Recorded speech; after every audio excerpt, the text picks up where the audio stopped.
What's going on, everyone, and welcome to Movie Emporium's movie review of the new Netflix original movie, The Ice Road. This movie, of course, is directed by Jonathan Hensleigh. Now, before we begin, as always, if you like what you see, hit the subscribe button to join Movie Emporium, hit that notification bell at the top to find what's coming next. If you like any of these videos, awesome, hit that like button, as well as comment below any video that you watch, including this one. So this film, The Ice Road, is of course another Liam Neeson action film with him as a badass truck driver. He plays Mike in this movie. He has a brother who has a mental disorder called aphasia, which is basically the inability to kind of communicate. So it has some kind of war issues and stuff like that. And they're fired and fired through complications and stuff like that. And then basically Laurence Fishburne's character hires them, as well as brings in this young woman who's played by Amber Midthunder, who plays Ten-2, to travel to this place in Canada, this diamond mine that has had an explosion that's caused a cave-in where these 30 or so miners are stuck and losing air, so they had to bring equipment through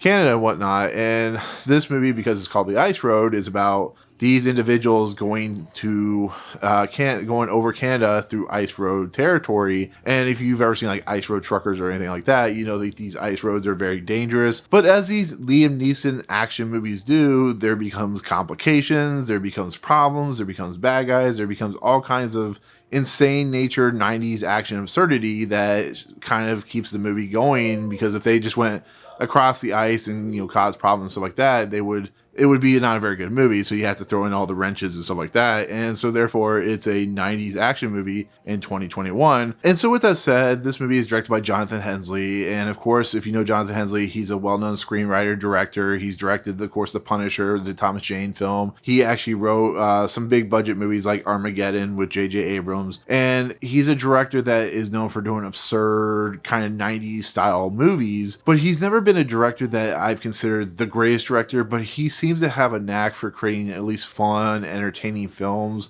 that at least have some competency to him. Now, with that said, the films that he directs are absurd, ridiculous. The plot is almost non-existent because it's also written by Jonathan Hensleigh. But it also has found a way to make a movie where not only is the absurdity of the ice road nature kind of just blown out of the water, kind of compelled and stuff like that, but it's a movie that really feels like a true 90s film. So if you think of something like Daybreak or Cliffhanger or any of these 90s disaster movies like Dante's Peak or something like that, there's an absurdity to them. There's a strangeness to them. There's just a very kind of poor quality to them. But they're fun, they're entertaining, they have some life to them, because it's Liam Neeson doing Liam Neeson the last 20 years of his life type of situation.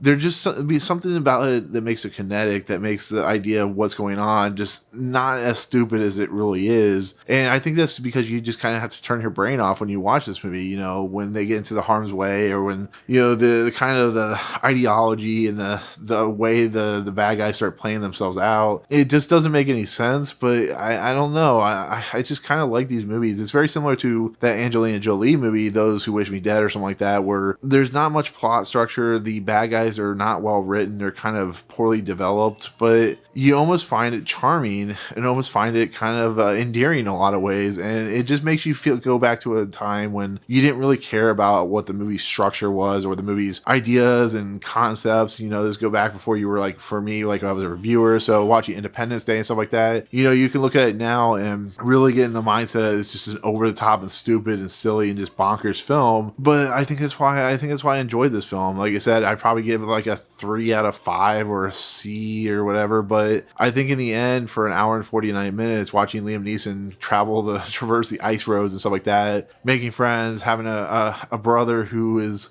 a little uncomfortable to watch because of his issues and his mental disabilities, and I think it's a little played for a little cheapness in a lot of aspects. But overall, this is a movie that's very 90s, directed by Jonathan Hensleigh, who's known for doing pretty decent 90s movies. And it's a movie that has absurdity, running against the clock type situation, and it's fun. It really is. It's not the worst thing I've ever seen in the world. It's not a good movie, but I think you'll have fun watching it. And watching Liam Neeson do his thing, as usual, is just a lot of fun. It just doesn't make it a good movie. So there you go. That's my take on The Ice Road. Thank you so much for watching. In the comments below, let me know what your favorite 90s action film is, because like I said, this is pure 90s action. Is it something that I didn't mention? Is it something I mentioned? All that good stuff, but let me know. Otherwise, if you like what you see on this channel, hit the subscribe button to join Movie Emporium. Hit that notification bell at the top to find what's coming next. If you like any of these videos, awesome. Hit that like button. And as always, we'll see you guys on the next video. Peace out.